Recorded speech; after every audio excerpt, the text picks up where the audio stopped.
This administration says that Obamacare is fixed. The reality, not even close.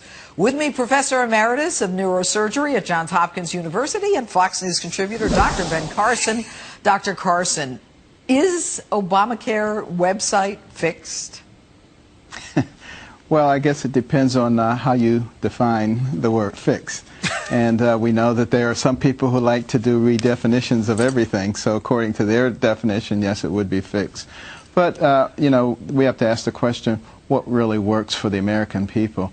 You know, we're in a situation where 85% of people had health care that they were satisfied with, and we've turned the whole system upside down for the sake of the 15% who did not have it. And there were certainly many good ways to take care of those people. And Dr. Carson, let me ask you this. Did you hear in my open I was talking about the woman, Maria Silva, who's a stage 4 yes. breast cancer patient who was happy with her health care, had a scheduled round of chemotherapy, and then gets notified she lost her insurance. She goes to the doctor. He says, you have no insurance, ergo no chemotherapy.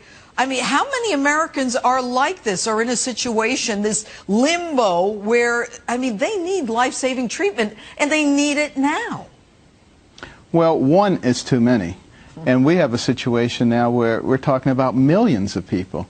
And whether that represents 1%, 5%, 10%, you know, one is too many. We have to get away from this mentality that, you know, you don't really matter. We're looking at this group of people. This is never what America was supposed to be.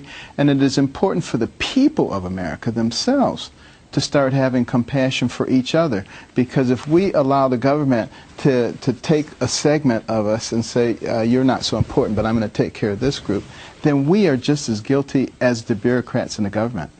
And, you know, Doctor, when you say that the American people, I mean, obviously they care about each other and they care about their own health care. I mean, can you fathom ever in history of hearing an administration say, oh, well, it's only that 5%, you know, it's only 15 million people, you know, not a big deal. It's almost like, it was only 4 guys in Benghazi. We didn't send the troops.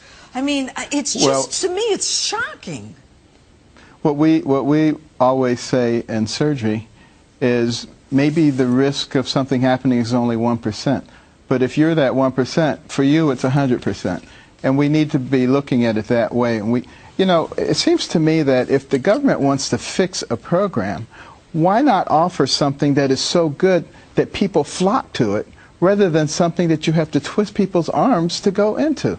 Isn't that the way that America has always been? Isn't that the way that things were established? And the problem, as you well know, Doctor, is that, you know, we're going to rely on